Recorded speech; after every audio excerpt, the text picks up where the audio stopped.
Today we are looking at a new tactical watch from Vaer, specifically the C5 Solar Quartz.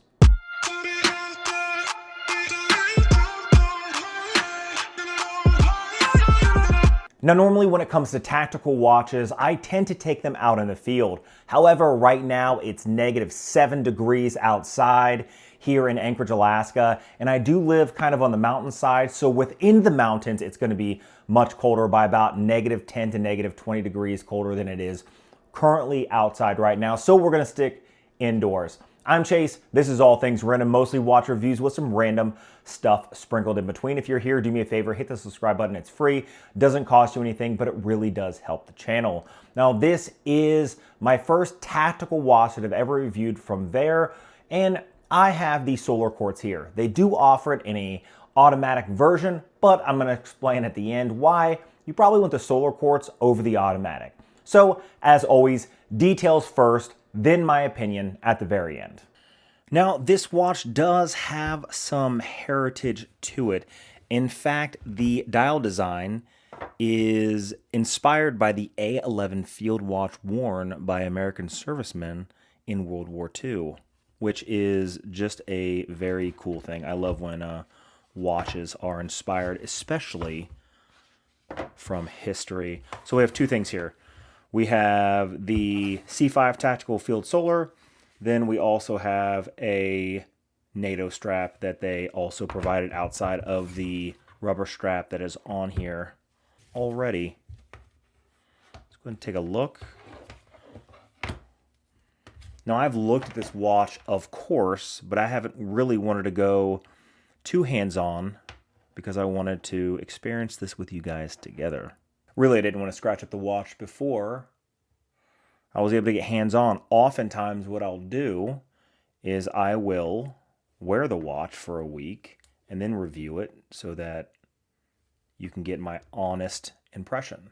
I didn't want to ruin this because when I looked at it, I loved it so much that I was like, boom, I can't wait to go hands-on. Really love this piece of single-domed sapphire crystal. Really amazing. So let's talk about the specifications first. This thing is going to be 40 millimeters case diameter, a lug-to-lug overall footprint of 48 millimeters. It is just slightly over 10 millimeters thick, and this right here is a 20 millimeter lug width. It does have a nice rubber strap that is very pliable, so it seems like it's going to wear quite comfortable. For 40 millimeters, this is a standard size case that's going to fit most wrists pretty well. It has a 316L stainless steel case. You can see that the case itself is almost slightly cushioned shape. It's very smooth. The lugs are also quite smooth. Nothing protrudes sharp. It is high polished. It does have some chamfered edging there, which actually looks quite nice. It does have a screw down crown, which is good. This thing does boast 100 meters of water resistance, which is great because this is a tactical field watch and you want it to have the water resistance, of course. Now, inside you can see ticking is a quartz movement. Now, this quartz movement is solar powered. This is the Japan-made Epson VS42 movement. This thing has 6 months of power reserve from 6 hours of light. This thing is plus or minus 20 seconds a month with its timing tolerance. It does have hacking, which is great because this is inspired by a military watch. We all know about the Bulova hack watch, or at least there's a video, I'll link a card up here for that, of why hacking is important. The movement is very smooth, especially for a quartz movement. Normally when you kind of, do the function of a quartz movement, it kind of feels cheap. This actually feels very nice, very smooth. The date goes over quite nicely. Let's go ahead and give it a smiley face there.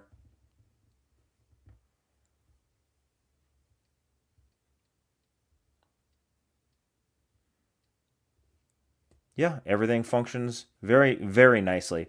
On the back, it does have a screw-down case back, which is nice. It is etched with Vaer.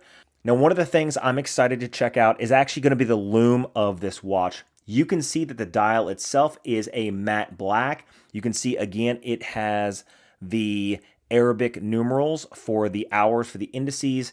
Now, the key to a good field watch is the fact that you don't want it to be overly cluttered. You want it to be easily read. The hands themselves are syringe style, so you can see they jut out to a very sharp point, which actually looks quite nice. The indices themselves are lume plots, and these things are extremely thick. In fact, they say their lume performance is a 9 out of 10 rating. The dial features 25 times layers of C3 Superluminova. The hour, minute, and second hand also has C3 lume. So let's go ahead and try this on the wrist and then get it in the darkness. Now here's the watch on my 7¼ inch wrist. This, just being just barely over 10 millimeters, actually fits quite low on my wrist. Now it does have, again, a single piece of domed sapphire with air undercoating, so it's gonna reflect the light quite nicely. The diameter of 40 millimeters fits my 7¼ inch wrist, my medium-sized wrist, quite nice. And the 48 millimeters isn't overly large, but it does have a presence on the wrist, which really isn't a big deal, especially for a field watch. You want this thing to be easily read, and you want it to be able to slip underneath the cuff, which I can see that it's easily able to do. This strap is extremely comfortable, and they do, remember, offer a NATO strap, which is right here. Let's go ahead and take a quick look. Since I am an expert in watch straps. Oh, look at that. Look at that presentation box. Not only does it have a spring bar tool, it has extra spring bars here in a lovely little vial. That's quite nice. And the strap is a nylon strap, black, matching buckle tang, matching hardware to the PVD coated watch. Well, that's actually that's very nice. That's a lot nicer than I actually assumed. Now, I want to get this thing in the dark. And this thing is bright for sure. And with that 25 layers of C3 Superluminova, it is the green lume. Everybody's so used to the ice blue now, but this is a tactical field watch. You can see that it holds on to that luminescence for a very long time. Man, I am super happy with it. That thing is so bright. It is ridiculous. Okay, so when it comes to this platform, why would I choose the Solar Quartz over the automatic? A lot of people who collect watches or get into watch collecting tend to want the automatic version because they think it's just a better watch.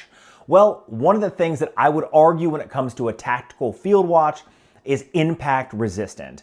A Solar Quartz watch is going to be far more impact resistant than an automatic watch. Period. Bar none. That's why G-Shock uses quartz movements and they don't use automatic movements, because the durability and the shock resistance of a quartz movement is far greater than that of an automatic watch. Now, if you want to argue that a Richard Mille Tourbillon has better shock resistance, I don't care. We're talking about watches that are hundreds of dollars, not hundreds of thousands of dollars. So let's bring it back to reality. Now, I would choose a Solar Quartz simply because not only is it accurate, but with 6 hours of light, it's powered and charged for 6 months. Set it and forget it. Truly is a watch. It uses high quality materials, 316L stainless steel, PVD black coated, stealth coated watch. Looks amazing on the wrist. The 40 millimeter with the 48 millimeter lug to lug fits great on my average sized wrist, and it does slip underneath the cuff quite nicely with that single domed sapphire crystal, which is going to be scratch resistant, and just over 10 millimeters means it slides underneath any cuff of any sweater or any shirt you're going to wear outdoors. So really you have to ask yourself, what is the con of this watch? The pros are far beyond any cons of this watch. The only con I could really foresee is if the tactical stealth look just isn't for you. This is a tactical field watch. This is not gonna look good in a suit. This is not gonna look good in a dressy situation. But generally speaking, for the average everyday person, this thing is gonna fit into most occasions. So if you're wearing a polo shirt, a black watch looks just fine. If you are wearing shorts and a t-shirt, it's gonna look just fine. If you're in the outdoors, of course, it's gonna look great. The lume on this is also really good.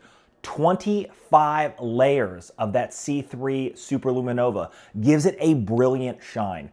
Really amazing that they put that much effort into it. I like the fact that it gets its inspiration from the field watch, the A11 field watch of World War II. That is also cool. I love history, except in modern context with modern materials that you don't have to worry about.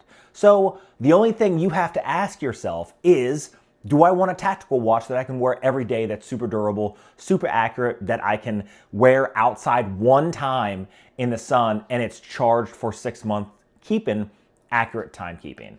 You have to ask yourself, what's the downside? There is none. The holidays are right around the corner. If you guys are interested, look down in the description box below. I will leave the main website. They also have other watches other than the C5 Solar Quartz. Also, remember, if you do want the automatic version, they also offer it in the automatic version. Now, this thing not only comes on the rubber strap, but it also has a NATO strap, and Vaer does offer their own NATO straps. That being said, call out and shout out for chasestraps.com, my own personal watch strap company, also down below. Very high quality straps, also NATO straps, also Italian calf leather. Dress straps if you're interested in those as well. Chase straps down below. The holiday seasons, everything's on discount. So if you're still here, do me a favor. Once again, hit the subscribe button. It's free. It doesn't cost you anything, but it really does help the channel. I really do appreciate every single person who stops by. I generally try to respond to every comment in every video that I've ever released. That's 900 plus videos at this point. I'm going to lose some comments here and there, but generally, because I appreciate you guys commenting and sticking around, I will reply to nearly every single comment. Anyway, I'll see you guys in the next one.